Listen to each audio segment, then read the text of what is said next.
कई माताओं का प्रश्न रहता है कि हम घर में आए तैसे ही हमारी सास से खटपट हो गई। क्या हो गई? खटपट। अब खटपट ऐसी होती है कि अगर बहू चले 1 इंच तो सास 2 इंच आगे चलती है। कई घरों में ऐसा भी है, मैं ये नहीं कहूंगी कि माताओं का ही दोष है, कभी कभी सासों का भी दोष देखने को मिल जाता है। फिर जब सास 1 इंच ओवर चलती हैं, फिर बहू 4 पे, सास 4 पे, फिर बहू 8 पे, सास 8 पे तो बहू 16 पे। अब कर लो बराबरी, कहां जाओगे? एक जगह की बात है, सास बहू में इतना झगड़ा हो चुका था कि सास बहू की शक्ल नहीं देखना चाहे और बहू सास की शक्ल देखना नहीं चाहे। और यहां तक कि एक दिन बहू ने जाकर के, एक जो जादू टोना करने वाले होते हैं ना, आजकल कई जगह चल भी रहे हैं, पर हमारे ब्रज में तो ऐसा नहीं है, तो बहू ने जाकर के किसी जादू टोना करने वाले से अपनी सारी समस्या बता दी कि हमारे घर में ये चल रहा है। तो वो कहने लगे आप चाहती क्या हो? बोले हम ये चाहते हैं कोई ऐसी दवा की पुड़िया दे दो जिससे हमारी सास की गोविंदाए नमो नमः हो जाए। तो वो कहने लगे भगत जी ठीक है, आपको हम एक पुड़िया दे रहे हैं और ये ले जा करके आप अपनी सास की जो सब्जी बनाओ ना या आटा, उसमें थोड़ा थोड़ा डालती रहना, एक एक चुटकी डालती रहना। और 1-2 दिन में तो मरने वाली नहीं है, लेकिन जहां 15 दिन से 1 महीने का बीच का समय होगा तो सास की गोविंदाए नमो नमः हो जाएगी। अब देवी जी आई घर में पुड़िया लेकर के, पुड़िया ला करके अब सास की सब्जी में बड़े प्रेम से छिड़क देती है। अब छिड़कती हैं, लेकिन बहू समझ गई कि अब सास तो कुछ समय की है, फिर तो ये चली जाएंगी, तो प्रेम करने लगी, माँ जी लो भोजन कर लो। एक दिन हुआ, माँ जी देख के बड़ी आश्चर्य में होगी, आज तो बड़े प्रेम से भोजन पवा रही है, कहा बात है भैया। शाम हुआ, माँ जी गर्म पानी कर दें? अरे वाह, आज तो गर्म पानी की भी पूछ रही है। फिर सास के भी विचार बदल गए, तो सास सुबह कहती बहू उठो घर में झाड़ू पोछा कर लो। हाँ माँ जी उठ रही हूँ, आप मत जाना, ढोर का भी मैं ही कर लूंगी। अब तो सास की बड़ी सेवा चलने लगी, क्योंकि बहू तो जानती है सास 15-20 दिन की है।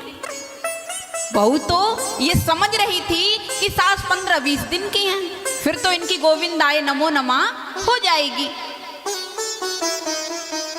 धीरे धीरे बहू इतना प्रेम करने लगी कि माँ जी के साथ अपनी भी थाली लगा के लाती। इधर माँ जी भोजन कर रही हैं, बराबर में खुद बैठ के करती, पानी गरम दे रही हैं, नहलवा रही हैं, वस्त्र धुल रही हैं।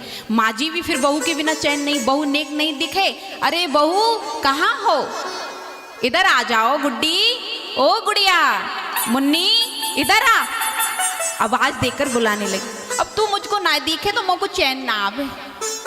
अब तो इतना प्रेम गहर बढ़ गया भक्तों कि एक दिन जब 14 दिन होने को आए तो बहू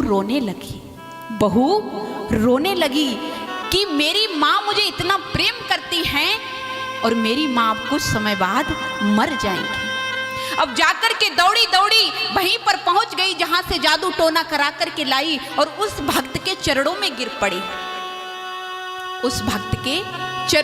पड़ी, और रोने लगी, कहने लगी प्रभु हाँ अब कुछ ऐसा करो कि मेरी माँ बच जाए। कहने लगी क्यों? तुमने ही तो कहा था कि मेरी माँ मर जाए और आज तुम कह रही हो कि मेरी माँ बच जाए, क्यों? कहने लगे महाराज मेरी माँ से इतना प्रेम गहर हो गया है, इतना गहरा प्रेम हो गया है कि मैं माँ को छोड़ नहीं सकती। अब माँ मेरे बिना रहना नहीं चाहती हैं। इतना प्रेम, यानी जिस माँ ने मुझे जन्म दिया था ना, उससे भी बेटर हो गया। तो भगत ने कहा अब कुछ होने वाला नहीं है। अब जब कुछ होने वाले की बात कह दी तो लोट पोट हो गई चरणों में। भगत जी से कहने लगी जब तुम किसी को मारना जानते जानते हो तो किसी को ठीक करना भी जानते हो। अब मैं तुम्हारे दर से ऐसे नहीं जाऊंगी, मेरी माँ को ठीक कर दो। अब मुझे वो पुड़िया दो जिससे मेरी माँ बच जाए।